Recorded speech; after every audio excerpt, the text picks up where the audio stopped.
Hello everybody, how are you? Welcome back. I hope you're all safe, you're all staying healthy, and you're all sporting your smashing lockdown haircut, just like I am.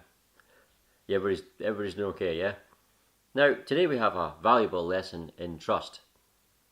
Because when I started this RC channel, I always sort of swore to myself that I would never lie to any of the subscribers or any of the viewers. I would always be 100% honest in any reviews, any opinions I have. I will never be paid for. My opinion will never be bought and paid for. I'll always maintain integrity. And I've always stood by that. I know I upset some people by saying, oh, this brand is overpaid, or this car is not good even though it's popular, and blah, blah, blah, blah, blah. Right? And that's not changing. But one thing, apparently, that you can't trust is when I say, I am not spending any more money on this RC. There are upgrades for this thing. Not to go to buy any. Right there. I'm out of drive. Completely split. Cracked off. Now, I know that the upgraded drive shafts would sort that. But I said I wouldn't spend any money on it. No. Just like I did with this thing. Do you remember when I said I'm going to get the upgraded drive shafts, and that's it? I'm going to get the metal drive shafts because the standard ones, the plastic ones, just broke when I first used it. Technically second use, but first time it only didn't break because they fell off, so, you know. Anyway, I said I was going to get the metal ones, and I was like, no more money spent on it. Oh. Well, apparently when I say that, you can't trust it. No, because there's a lot of stuff here. Why? Before I show you what I bought, why? Right, here's the thing. When it broke, I was like, I'll get the drive shafts only. I don't want to spend any money on it. It's junk. It is junk. And although I did try and make it a hobby grade rather than a toy grade, it was initially a toy grade, and I fitted hobby grade electronics. The electronics are certainly hobby grade, and obviously gave it a fancy new paint job. I gave it 4-link suspension, so it actually has 4-link. Problem is, it's still rubbish. It is still rubbish. The 4-link, although it is 4-link, doesn't work very well because first of all, I made it out of bits that were lying around. I just chopped up the plastic mounts that were already there for the servo tray, cobbled it all together. There's not the problem. The problem is, in order to properly have decent articulation, if one wheel goes up, this one has to go down. You've got to have suspension drip. That's one of the reasons that the leaf springs, which are still on the back here, the standard leaf springs don't really work because they bind up.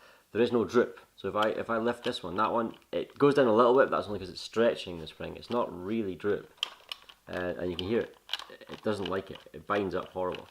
Now this has even less articulation because you can't stretch the shock. It's at its maximum. So like there's no drip at all on one side. It articulates easier, but it doesn't go any further. And it's horrible. You can hear the whole thing is not happy to do what it's doing. And when I took it in after using it for the first time, I noticed there was hairline cracks through some of the plastic mouldings and stuff. And I was just like, oh, what a piece of junk. There's no point in spending any money on it at all. I'll just put it on the shelf, that's it. But I was thinking about this over the couple of days later. What is the bigger waste of money? Is it having something that you haven't spent very much on at all, but never ever ever use because it's crap? Or is it having something you spend a little bit more money on, or even a lot more? I mean, it's not a lot of money, but it's a lot more than it was initially. So let's talk numbers. I mean, including the electronics, you're probably talking about £100 or so, maybe even more than that. So it's not an insignificant amount of money, although it was over a few years. So it wasn't like, oh, here's £100 dropped, and never using it, or spending what, 170 maybe, and using it because it's good. I think it's a bigger waste of money if you just flat out don't use it because it's not worthy of being used. So I decided, no, I'm going to properly address its weakness and make it actually a hobby grade, because it merely looks like a hobby grade, but underneath it's still very much toy grade. And it performs toy grade, even though the motor, the speed controller now is proper now. So what have I done? First of all, the plastic axles there's hairline cracks appearing in them, and they're not very free running, and they're horrible. So I've got front and rear metal axles. Now these are completely ball raced, they're ball bearings. Now they're not incredibly well made at all. They look good, they look really good. But the front one, for example, I will need to put a spacer where the drive shaft mounts, because if I pull that out, it's very slick. If I push it in, it doesn't turn at all, it completely binds up because there's that much movement in it. So I'll need to do something about that. But the steering is all ball raced, the axles are ball raced, the gears inside are ball raced. So that's going to be a big improvement, and they're so much better machined than they're way better than the plastic ones. And they come, well, they didn't come with, did they come with? Maybe they did, I can't remember, but they've got these mounts are metal as well for the leaf springs. See, they're there on the axle. See if you can see them right in there, and they're plastic. Replace it with the metal ones. The drive shafts are here, metal, all well and good. The servo tray, to mount the servo on, all I did was chop up what was already there, and you know, it's not great. And the servo is fine, it doesn't move or anything, but it's all over the place, it's not nice. Metal servo tray, that'll sort that out, will be bolted on nicely. It'll replace the whole front end really in terms of the chassis rails. You know, structurally it's going to replace the whole front end essentially. That'll have it sitting a lot nicer. There'll be less bits of cut plastic lying all over the place.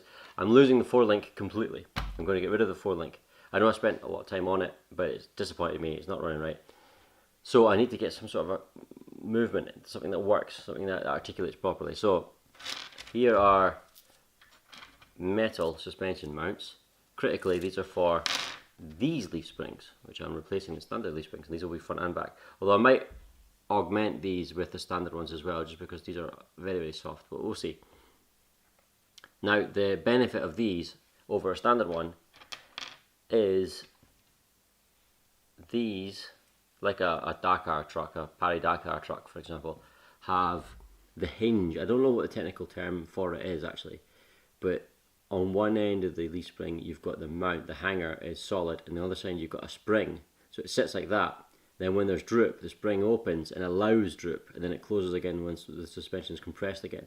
So standard, when it's sitting, it's like that, and when you get air or when one wheel needs to droop, it allows that by opening this hinge, and that will allow proper articulation without so much just twisting. I mean, there will be some twisting of leaf springs, that's how leaf springs work, but so I've got, you know, the mounting kit and everything for that, so that's all well and good.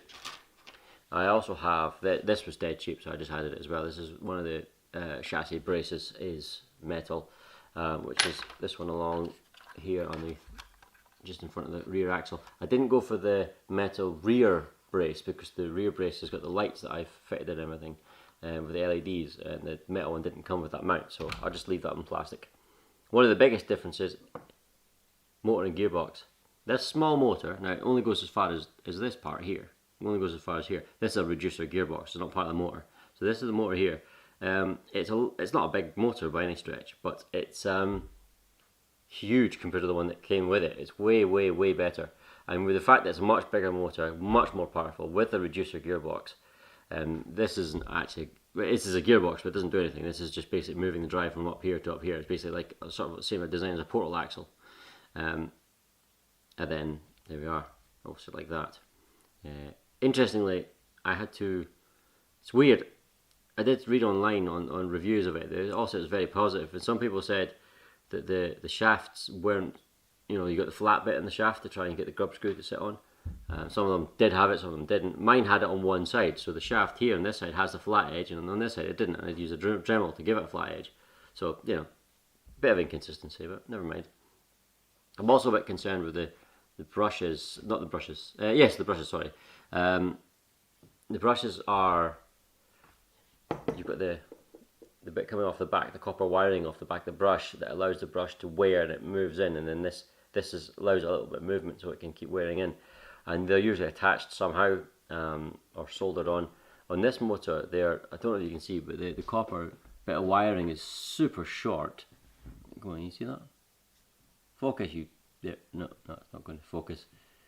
It's super, super short, and it's just literally squashed in by a little bit of the spring.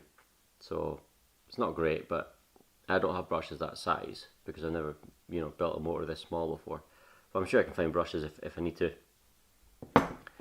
So quite a lot of work to do on it, and hopefully this will become actually something I want to use as opposed to something that I just flat out refuse to use. That's the objective.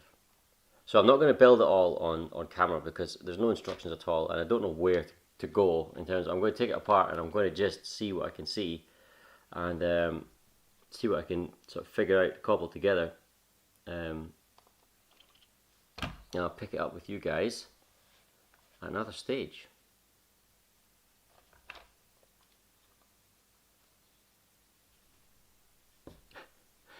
Yeah, you can't trust a word I say when it comes to money. No. That's fine though, that's fine. It's all good, it's all good, it's all in good fun.